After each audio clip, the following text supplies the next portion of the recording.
Hola, bienvenidos. En esta ocasión les voy a recomendar nuevamente algunos libros sobre simetrías, pero quiero comenzar con un libro que he estado leyendo recientemente. Se llama Explicación científica y física atómica de Edward McKinnon. Cuando habla aquí de física atómica, sí es lo que muchos pueden estar pensando. La física moderna relacionada con átomos, moléculas y partículas subatómicas. Sí habla de eso, pero también debe de concebirse en un plano más general como una física que se construye sobre la base de una hipótesis atomista. ¿Qué es la hipótesis atomista? La hipótesis atomista tiene varias formulaciones. Una que se puede encontrar en la antigüedad es: el mundo está formado por partículas invisibles, por ser tan pequeñitas, indestructibles, y el vacío. No hay nada entre las partículas, no hay un medio que le dé soporte a las partículas. Esa es una visión del atomismo y de la hipótesis atomista. Todas las propiedades que observamos del universo resultan de la combinación de diferentes micropartículas, de átomos, en el sentido etimológico como partículas últimas, no en el sentido de la física teórica como aquellos que todavía tienen una composición subatómica y todo eso, no, sino en el sentido más general de partículas consideradas como componentes últimos del universo. Esa era una de las doctrinas en De Rerum Natura de Lucrecio. El mundo está formado de partículas últimas, átomos y el vacío. Resulta interesante, y lo encontré aquí, ese argumento en los principios de la filosofía de Descartes. Descartes consideraba que el universo que la materia tiene una de sus particularidades. Su particularidad definitoria es la extensión. Entonces el espacio, en la medida en que es material, debe de ser material. Es pues una vindicación del éter. Ya ven que en este canal hablamos mucho del éter. Pero hay algo que me pareció más interesante, y eso que todo lo que les he dicho es muy interesante, y viene casi al principio de este libro, en la página 25, en el primer capítulo, que se titula Atomismo y la síntesis newtoniana.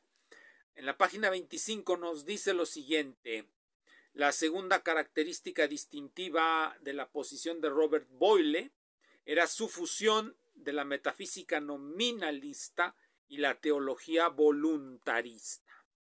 Nos dice después: aunque la distinción entre teologías voluntaristas e intelectualistas ya ahora es completamente irrelevante para la ciencia, era una cuestión vital para Boyle, Newton y Leibniz, y lo fue también para los escolásticos medievales. ¿En qué consisten estas posiciones? Bueno, aquí nos lo dice: la posición intelectualista, desarrollada de diferentes maneras por Tomás de Aquino y Leibniz, enfatiza la idea de que el plan de la creación, algo que se deriva de la contemplación de Dios, de su propia naturaleza como inimitable, es intrínseca al universo, considerada como un producto del acto de la creación. El universo, de esta manera, debe ser inteligible en términos de lo que él mismo es. Por lo tanto, uno solamente debe recurrir a Dios como una fuente explicatoria para las causas últimas, no para todo lo demás. Es decir, el universo tiene una consistencia propia dada por el plan divino, digámoslo así, en tanto que en la teología voluntarista no hay tal cosa. Dios es la voluntad última, no las leyes de la naturaleza. Las leyes de la naturaleza son parte de una teología intelectualista, ya que la naturaleza, una vez creada por Dios, se desarrolla por sí misma sin necesidad de que Dios aparezca a cada momento. En cambio, en la teología voluntarista de corte protestante, es decir, aquí incluso podemos ver la diferencia entre las iglesias protestantes y católicas. Católica no hay una, y las protestantes hay miles. Es esto, que consideran que Dios en todo momento crea el mundo o genera milagros o es necesario para explicar casi todo. En cambio, no en las tradiciones intelectualistas, teológicas intelectualistas. Bueno, eso es lo que viene en este libro, aunque quizá en otros lo puedan encontrar mejor. Yo lo encontré aquí en este. Me pareció muy interesante, por eso se los recomiendo. Los últimos capítulos ya no hablan de esto. Esto solamente viene después de este capítulo sobre Newton y su posición. Viene uno sobre Kant, la concepción de Kant de la materia. Es un buen capítulo, aunque me gusta más el libro de Friedman, la construcción de Kant de la naturaleza. La construcción de Kant de la naturaleza es un libro de Michael Friedman de 2014, me parece que 2014. Luego de este viene Átomos y cambio conceptual. Átomos y cambio conceptual, vuelve a hablar sobre varios de estos autores, Kant, Boscovich, etcétera. Y finalmente van a venir los capítulos ya que tienen que ver con la mecánica ondulatoria, la primera versión de la mecánica cuántica, las teorías de Einstein, etcétera, y las teorías del conocimiento científico. Finalmente es un libro, dice el autor, de historia de la ciencia, no de filosofía de la ciencia, sin embargo es muy interesante. Bien, volvemos a lo que siempre nos interesa en este canal. Después de un buen libro de historia de la ciencia, y este me pareció bueno, está grueso, pero se lee muy bien, se lee sin tantas dificultades. Hay otros libros que se leen un poco más difícilmente porque exigen de sus lectores un conocimiento previo que puede ser muy especializado o que puede requerir muchas cosas. Me gustaría saber cuándo en México se introdujeron los grupos de Lie. Como ya he mencionado en otros videos, en México a finales del siglo XIX se introduce la teoría de la transformación de Jacobi, el famoso teorema de la integración de Jacobi, y por supuesto ese teorema lleva implícito un grupo de Lie, el grupo de Lie pertinente a las ecuaciones de Hamilton. Las ecuaciones de Hamilton, por supuesto, se pueden entender como generadoras de una transformación canónica o del famoso grupo simpléctico. Estos conocimientos, esto que acabo de decir, no se conocía a finales del siglo XIX en México, pero sí se conocía el teorema de la integración de Jacobi, que es precursor, según el famoso trabajo de Thomas Hawkins, titulado Jacobi y el origen de la teoría de los grupos, un artículo que se puede encontrar en el archivo para la historia de las ciencias exactas, una publicación promovida por Clifford Truesdell. Ya hoy creo que ya por otros, pero fundada por él, para promover de una manera un tanto anacrónica la mecánica clásica. Bien, entonces la pregunta que hacía era, ¿cuándo entran a México los grupos de Lie? ¿Cuándo entran a Hispanoamérica los grupos de Lie? Y ha de haber habido un diferente historia en cada una de las partes de la enorme Hispanoamérica, desde España hasta el Río de la Plata. ¿Cómo entran los grupos de Lie? En Estados Unidos, me consta, los grupos de Lie entran a partir de la primera década del siglo XX en revistas como el American Journal of Mathematics, por poner uno, o las Transactions of the American Mathematical Society, por poner otro, en donde autores como Wilczynski o como Moore o algunos otros matemáticos norteamericanos de esas épocas trabajaban mucho el problema de la forma del espacio. Pero México, ¿cuándo ingresaron los grupos de Lie?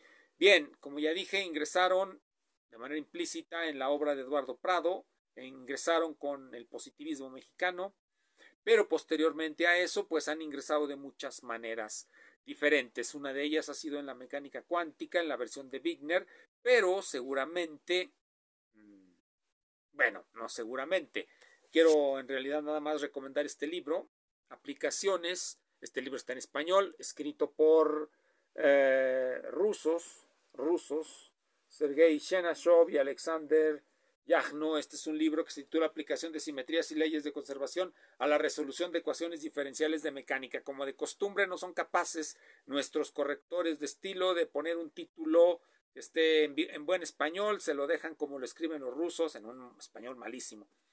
Pero bueno, ¿qué le hacemos? Este libro trata de cómo se aplican las simetrías, los grupos de Lie, para resolver las ecuaciones diferenciales de la mecánica.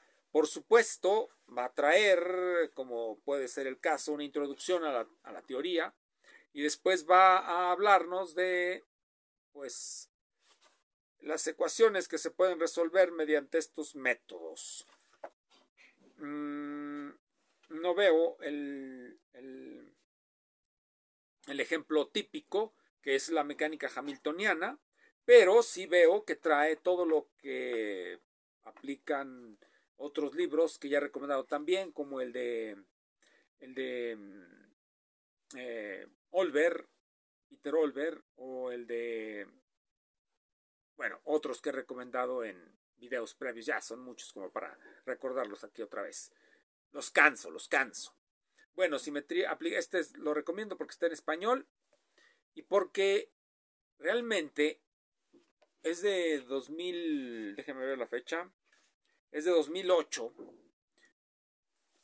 No sé si antes alguien en México haya resuelto ecuaciones diferenciales por el método de Lie. Me consta que ya últimamente parece ser que como resultado de la migración de muchos rusos a México, esto ha cambiado. Yo resolví ecuaciones diferenciales desde 1999, no por obra de que los rusos vinieran y me enseñaran, solo aprendí yo leyendo libros, y lo publiqué en una revista que se llama Journal of Physics Mathematical General, pero realmente no sé si antes de eso, me consta porque he visto las revistas y no he encontrado nombres de mexicanos fuera del mío que traten esos temas. Entonces no sé si previo a eso hubo alguien. Tampoco me doy ningún crédito por eso, simplemente lo menciono como un dato de mi ignorancia respecto a la historia, no digamos como un intento de exaltarme, por supuesto que no. Aquí se trata de ser humildes, Bien, entonces este libro se lo recomiendo, está bien, ya lo leí bastantes veces para confirmar mis prejuicios y ver si utilizaban mi método, pero no utilizan el método que yo desarrollé. Bueno, de todos modos, puedo decir lo que decía Leopoldo García Colín de sus propios métodos. Eso es muy complicado como para que los entienda otra gente. Ya, tontería. Bien, les voy a recomendar otro de simetrías que tengo aquí. Tengo bastantes de estos libros. Este se llama Ecuaciones diferenciales, su solución utilizando simetrías, escrito por alguien que es muy famoso en la teoría de relatividad general, Hans Stefani, Ecuaciones diferenciales, sus soluciones utilizando simetrías. Este libro es de la Cambridge University Press, déjenme les digo qué fecha, del 89, primeramente publicado en el 89, y contiene, por supuesto, una reiteración morosa de lo que Lie nos enseñó en su diferencial Gleichungen. Cómo resolver una ecuación diferencial ordinaria o parcial mediante el uso de sus simetrías. Pero aquí yo quiero recordar algo que resulta mucho más importante en las discusiones teóricas, cómo se usan las simetrías en la construcción del espacio. De acuerdo a Poincaré, nosotros conocemos el espacio únicamente por los movimientos que podemos realizar en este. Y hay, por supuesto, que distinguir entre una perspectiva global del espacio, la forma global del espacio, y sus diferentes formas locales. Por supuesto, los campos físicos, de los que he hablado, que es un campo, en otro video hablé sobre eso, los campos físicos, por supuesto, alteran la trayectoria de las partículas, y eso nos dice que alteran la forma del espacio, porque por supuesto que una partícula tenga una curvatura, nos indica que el espacio en el que se mueve pues ha de ser curvo. ¿Qué más podemos decir? Pero aquí quiero distinguir, por supuesto, varias situaciones. La primera, el problema del espacio sin campos. El problema del espacio con campos. La solución que da Einstein es que no hay espacio sin campo. Y esta solución es muy similar a la de Descartes, dado que la extensión es la propiedad de la materia, el espacio, en la medida en que esa extensión es materia y por lo tanto está lleno de éter. La solución de Descartes es el éter, la solución de Einstein es el campo. ¿Y qué es el campo para Einstein, el campo al que se refiere cuando nos dice, pues el campo métrico, el campo del espacio. Vean cómo a veces hacemos razonamientos muy similares para demostrar cosas que parecen opuestas. O el espacio está lleno de campos, o el espacio está lleno de éter, o el espacio está lleno de nuestra imaginación. ¿Quién sabe de qué está lleno el espacio? Ya ven, Kant demostró de manera irrefutable que existe el éter, Einstein nos demostró, y esto es fundamental porque en el libro viene otro argumento que ahora quiero recordar. Newton, todo el mundo ha visto el libro de Newton de los Principia. En realidad quería proponer una física atomista. Voy a llamarle atomista para que no se confunda con la física atómica. La física atomista es una física que utiliza la hipótesis atómica de que el mundo está formado por átomos. Newton quería hacer una física atomista. Cuando finalmente escribe los Principia y desarrolla la matemática pertinente para tratar los problemas que le interesaban, resulta que por ningún lado necesita la hipótesis atomista. Por lo tanto, el uso de su matemática le impide pensar en la hipótesis atomista. Nos muestra que no es necesario una física atomista. Eso mismo vuelve a repetir Einstein con el éter. Su teoría de la relatividad especial es una manera de mostrarnos que en realidad no necesitamos la hipótesis del éter, que podemos hacer como que no hay éter, o podemos hacer como que sí hay, pero que no sirve para nada. Dado que no lo podemos detectar, pues ¿para qué podría servir?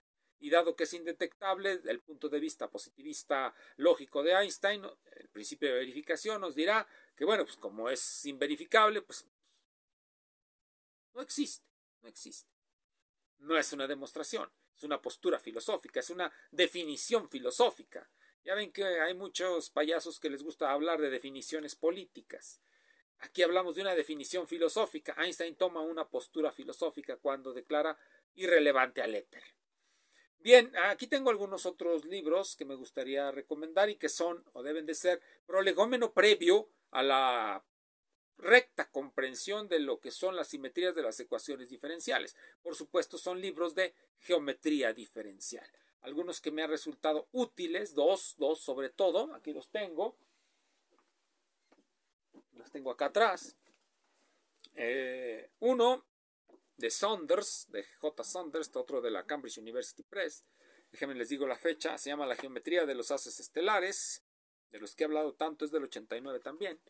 La geometría de los haces estelares, The Geometry of Jet Bundles. Yo los traduzco Jet Bundle como haz estelar. Seguramente los españoles o los argentinos o los bolivianos o los mexicanos de la UNAM van a traducir Jet Bundle como Jet Bundle. Van a decir Jet Bundle o Bundle o Bundle o algo así. Lo van a hispanizar y van a creer que como cuando hacen gauge y forman extravagantes palabras. Pero no, así se puede traducir la geometría de los haces estelares. Yo antes lo traducía como Jet Bundle, como haz chorro. Pero me gusta más la palabra haz estelar, en lugar de haz chorro. Es más bonito, estelar. La geometría de los haces estelares, que es precisamente los haces estelares, son la construcción matemática que subyace a la teoría de las simetrías de las ecuaciones diferenciales. Muy recomendable el de Saunders, aunque algo pesadito de leer, pero les voy a recomendar a uno que no es nada pesado de leer, que es el de Crampin y Irani, geometría diferencial aplicable. También de la London Mathematical Society Lecture Note Series 59, Cambridge University Press. ¿De qué fecha es? Déjenme se los digo, del 86. Este es un libro para leer cuando estamos muy reposados y vimos una película y nos sentimos tranquilitos. Y es un libro maravilloso. No diría fácil de leer, pero sí muy detallado en sus explicaciones. Particularmente cuando introduce en la sección, en el capítulo 2, que se llama curvas, funciones y derivadas, lo que viene a ser el cálculo vectorial de las superficies. Bien, esperemos para la siguiente, donde hablaremos de más libros interesantes. Muchas gracias.